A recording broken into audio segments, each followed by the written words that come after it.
Alright, in this video what I'm going to do is I'm going to get rid of this pinch weld here. It's kind of a little bit extra metal there that I can, when removed, make it look much smoother. So, I mean, it's not going to be all that visible with, big tires and wheels in the wheel well. But that said, small changes like this, like shaving that, can really add up to make a very clean looking vehicle and make it a little bit more unique. And lots of other areas of this car where I shave those pinch welds. And the same process I'm going to apply here really can work on many other areas too. So the gist of how I'm going to do this, it's already welded on top, and you can see I have pretty good penetration from those welds because it's kind of peeking through there. I'm going to use a grinder with a 4.5 inch cutoff disc, and I'm just going to grind off a small, like maybe a 10-inch section there. Make sure that area is structural, potentially have to weld a little more, and then once that's done I'll do a little bit more, and then I'll do the same thing, kind of prep that, weld it, prep it, and go along there the whole direction, or the whole length rather, and we'll make that look nice and clean, okay?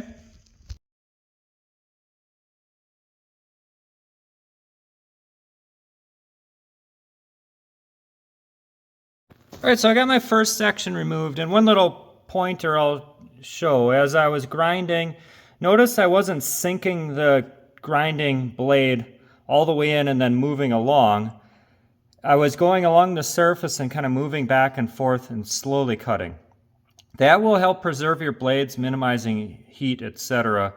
Now, another piece that I didn't do real well on, I went actually a little bit deep there, which is fine, I'll be able to repair that, but goes to the point that you can always remove more material later, but once you remove it, you can't put it back as easily. So take a little less off, learn from my lesson there.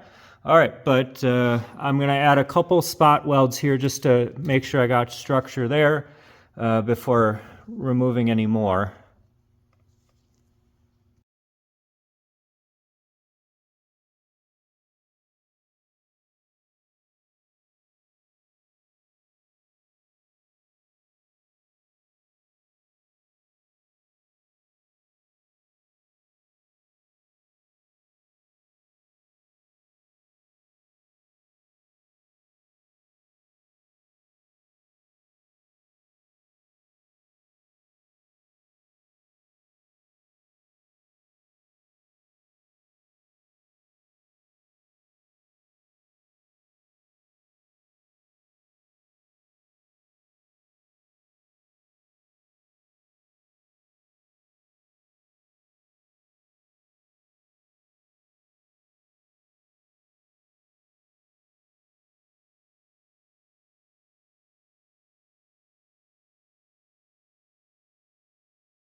Alright, so here it is finished with the metal work. I may use just a pinch of filler just to make sure no imperfections show through, but it does not have to be perfect because undercoating has some texture to it, which will hide some minor imperfections.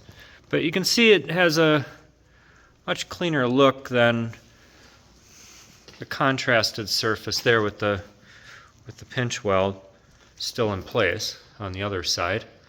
Now, anytime you're doing something like this where you might actually compromise the thickness or structure of that, I would recommend just testing that. So what I decided to do is just drilled a tiny little hole right there, so that way I could visualize on cross section how thick the metal is still. And the metal is plenty thick, so I don't need to worry about that because even though this is the bed here, this area could flex, and if that's thin enough, you could end up with damage there after everything is completed. So Anyways, you want to make sure that you don't compromise the structure by making it so smooth or trying to smooth out on your weld too much, okay? Alright, so there's the unfinished side, showing the kind of side profile, what you might see with the wheel well exposed there. You can see the pinch weld. Now let's look at the side that has been completed.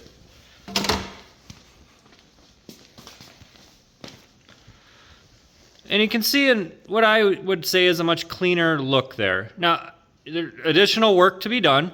Maybe a pinch of filler, some additional sanding, and undercoating will really clean that up a lot. And, if you're asking yourself, well, really is that worth it or not? Well, I would say it is, because subtle changes like this, the cumulative effect of all of those changes can really separate a very good project from a great project, and hoping to make this a great project. So I appreciate you guys checking this out. Let me know your thoughts, additional ideas, comments. Really appreciate all that, and really appreciate if you would like, and if you haven't already, subscribe.